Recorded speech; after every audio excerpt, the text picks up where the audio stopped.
Hello दोस्तों, welcome back. आज हम डिकोड करने वाले हैं लॉजिस्टिक्स मार्केट के एक नए प्लेयर शैडोफैक्स टेक्नोलॉजीज को। लेकिन आगे बढ़ने से पहले एक डिस्क्लेमर, मैं कोई सेबी रजिस्टर्ड एडवाइजर नहीं हूँ। ये वीडियो सिर्फ एजुकेशनल पर्पस के लिए है। इन्वेस्ट करने से पहले अपने फाइनेंशियल एडवाइजर को जरूर कंसल्ट करें। अगर आपने हाल ही में मीशो, फ्लिपकार्ट या जेप्टो से कुछ ऑर्डर किया है तो चांसेस आर कि उसकी डिलीवरी शैडोफैक्स ने ही हैंडल की होगी। ये एक tech enabled third party logistics company है और ये पब्लिक मार्केट से लगभग 1900 करोड़ रुपए रेज करना चाहते हैं। पहले आईपीओ की डिटेल्स देख लेते हैं। ये आईपीओ 20 जनवरी को खुल के 22 जनवरी को क्लोज होगा और 1900 करोड़ में से 1000 करोड़ का फ्रेश इशू है जो कंपनी की ग्रोथ में जाएगा और बाकी ऑफर फॉर सेल है जिसमें फ्लिपकार्ट और 8 रोड्स जैसे एग्जिस्टिंग इन्वेस्टर्स अपना स्टेक बेच रहे हैं। अब समझते हैं कि कंपनी असलियत में करती क्या है। शैडोफैक्स सिर्फ ट्रक्स और पार्सल्स मूव नहीं करती, ये एक gig economy first logistics player है। सितंबर 2025 तक इनके नेटवर्क इंडिया के 14,700 से ज्यादा पिन कोड्स तक फैले हुए थे। बिजनेस की बात करें तो ये मेनली 3 टाइप से पैसा कमाते हैं। पहला है एक्सप्रेस लॉजिस्टिक, ये इनका कोर बिजनेस है।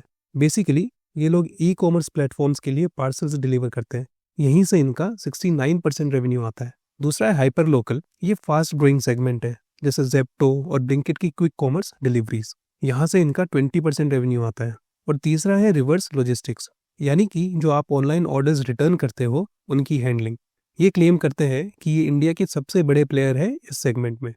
इनकी सबसे बड़ी ताकत है इनका मैसिव क्राउड सोर्स फ्लीट। सितंबर 2025 तक इनके पास 2 लाख से ज्यादा यूनिक ट्रांजैक्टिंग डिलीवरी पार्टनर्स थे। ये गिग वर्कर्स है, परमानेंट एम्प्लॉयज नहीं, जिस वजह से इनका बिजनेस मॉडल एसेट लाइट रहता है। अब आते हैं फाइनेंशियल्स पर। कंपनी ने पिछले कुछ सालों में काफी सॉलिड ग्रोथ दिखाई है।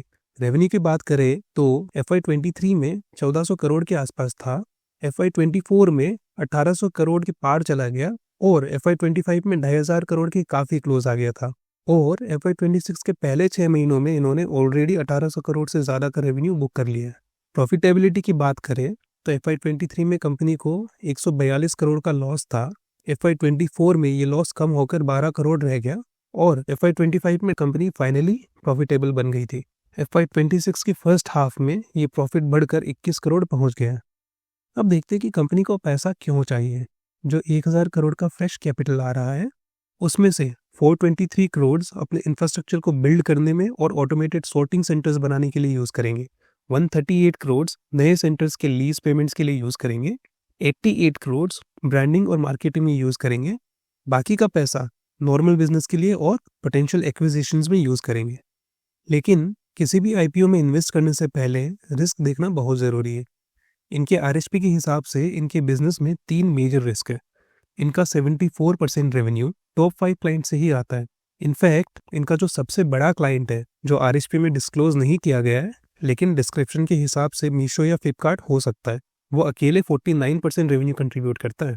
अगर ये क्लाइंट चला गया तो बिजनेस को बहुत बड़ा धक्का लगेगा। दूसरा, ये पूरी तरह गिग वर्कर्स पे डिपेंड करते हैं।